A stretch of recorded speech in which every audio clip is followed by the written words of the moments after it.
오늘은 오도기연 가운데 다나 천연선사의 기행을 한번 말씀을 드리겠습니다. 이 기행이라고 하는 것은 뭐냐 하면은 기이한 행동, 기행입니다. 그런데 도가 성취가 된 분들, 도가 이루어지신 분들의 기행은 어떤 기행이 있는가? 이 세상 사람들, 그냥 일반 사람들이 기행하면서 사는 사람들이 상당히 많은데, 그런 기행과 도가 있는 분의 기행을 한번 이렇게 가늠해 볼 만한 그런 얘기가 다나 천연선사의 이 얘기가 됩니다. 다나 천연선사께서는 하루에 이제 기행을 참 많이 하시던 분인데 술을 잔뜩 드시고 오셔가지고 법당에 앞에 와서 부처님 법당 앞에 와서 그냥 그 소변을 봐버립니다. 그러니까 대중들이 그걸 보고 그냥 난리가 났어요. 근데 그 스님은 그 절에서 그 요즘으로 말하면은 제일 어른을 절에서는 조실 스님이라고 그래요. 조실 스님입니다. 제일 어른이에요. 그런 분이 그렇게 술을 먹고 들어오신 것도 아주 기이한 일인데다가 거의 다 법당 앞에서 소변까지 보니까 난리가 났어요. 대중들이. 그래서 그 다음 날 대중공사라고 합니다. 그것은 회의입니다. 이제 대중회의가 열렸어요. 그래, 요즘으로 말하면은 조실 스님 탄핵을 하는 겁니다. 대중회의에서. 조실 스님 그러면은 한 사찰의 모범이 되고 한 사찰의 모든 스님들의 기강이 되시는 어른이 조실 스님이신데, 조실 스님께서 그 약주 드시는 것도 이것도 모자라서 그렇게 부처님 앞에서 그렇게 소변을 보시니 그 도실 스님으로서 우리가 모실 수가 없습니다. 도실 스님 자리에서 내려오셔서 다른 데로 가십시오 하고 이제 탄핵을 합니다. 그러니까 잘 알겠다. 자, 그러면은 불신충만의 법계인데 부처님은 이 세상에 안 계신 곳이 없으신데 부처님 앞에서 소변을 봤다고 나더러 그만두라고 그러니 부처님 안 계신 데가 없이 다 계시는데 부처님 안 계신 데 좀 나한테 가르쳐 줘라. 그러면 내가 거기 가서 소변을 보겠노라. 그러니까 대중들이 아무 말도 못하고 승복을 했습니다. 그 역시 큰 스님의 기행이라고 하는 것은 무엇을 말씀을 하시고자 했느냐. 부처님이 계신 데가 법당이 따로 부처님이 계시고 법당 나가면은 부처님이 안 계시고가 아니고 온 천지에 부처님 안 계신 곳은 전혀 없다.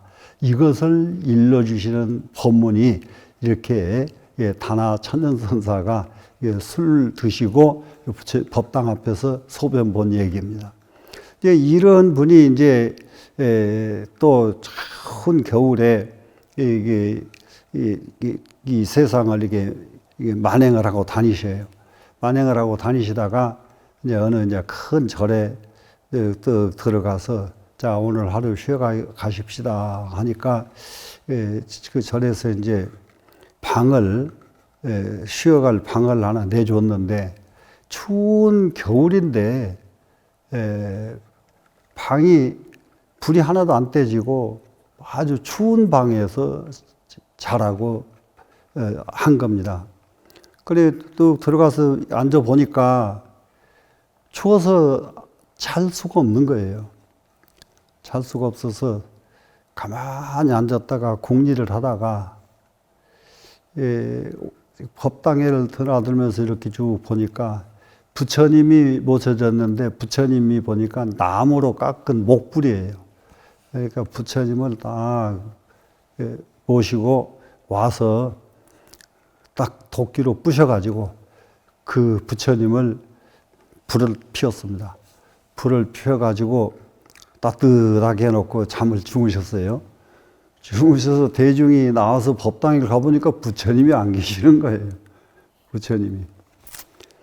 그래서 이제 난리가 났어요. 지금 부처님이 밤새 어디로 가셨느냐. 그러니까는 그 다나 천연 선사께서 아이고 부처님 내가 방에 하도 추워서 내가 패서 내가 방에 불 뗐다. 이러니 대중들이 이제 아주 기함을 하죠. 세상에 부처님을 불태우는 이런 땡중이 어디가 있느냐. 그래가지고 난리를 치고 이제 크게 이제 아주 그 봉변을 당할 판인데, 이 스님께서 대중을 향해서 하는 말, 부처 그러면은 태우면은 사리가 나와야 되는데, 부처를 태워봤자 사리도 하나도 안 나오더라. 그런 부처를 모셔놓고 뭐 할 거냐. 사리도 안 나오는 부처님은 떼서 불이나 떼야지. 그런 부처님한테 설원해서 뭐 할 거냐. 사리도 안 나오는 부처님. 이렇게 해서 대중에게 호통을 하시니까 또 대중들이 또 승복을 꼼짝도 못하고 하신, 그러니까 이런 분입니다. 이게 다나 천연선사께서는. 그래서 이게 이 선사들의 기행이라는 것은 수 없는 기행이 있는데, 그 기행은, 선사의 기행은 사람들에게 정말로 깜짝깜짝 놀래게 정신을 차리게 만들어주고, 사람들에게 이게 의식을 바로 세우게 만들어주는 분들이 이게 선사들의 기행입니다. 제가 60년대에 조계사 옆에 종묘라고 하는 종묘 바로 옆에 그 절이 하나 있습니다. 그 조계사 옆에 있는 그 절이 내가 이제 어째서 절 이름도 잊어버렸느냐. 그 절에 바로 계시는 노장님이 한 분 계시는데, 이 스님은 대낮에 길을 다니시면서 등에다가 촛불을 딱 켜서 이렇게 등에다 이렇게 들고 다니셔요. 촛불을 다니시면서 하시는 말씀이, 세상이 왜 이렇게 어두운고, 세상이 왜 이렇게 어두운고, 이 말씀만 하시고 다니시는 거예요. 그러면 동네에 모두 이게 보던 사람들이 정말로 어두운 세상을 개탄하시는 말씀이구나. 공연히 사람들이 전부 이렇게 합창을 하고 이게 존경을 했던 그런 일이 있었습니다. 그 60년대예요. 60년대. 그때까지만 해도 그런 기행을 하시는 분들이, 하시는 스님들이 모두 계셨습니다. 이렇게 이게 큰 스님들이 참선 명상을 하시는 분들이 이렇게 기행을 하시는 것은 그 순간순간 언제든지 사람들이 항상 깨닫고 깨어있는 두 가지를 가르치기 위해서 기행을 하시거든요.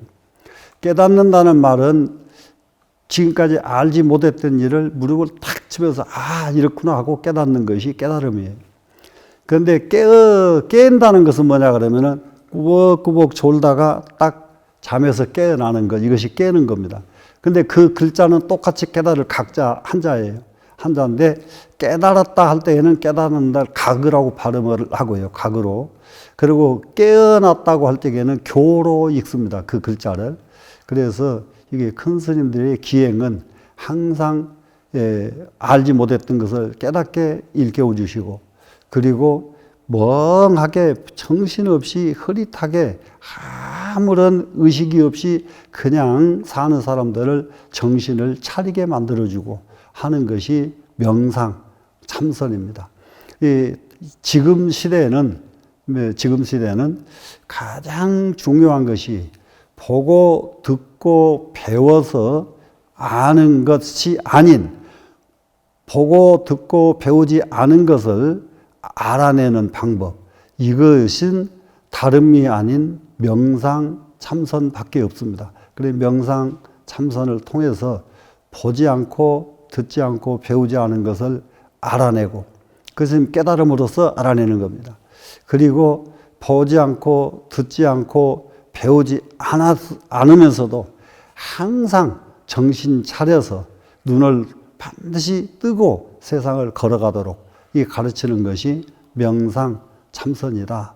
이렇게 크게 이해를 하면서 공부에 한번 진력을 다 하시길 바라겠습니다.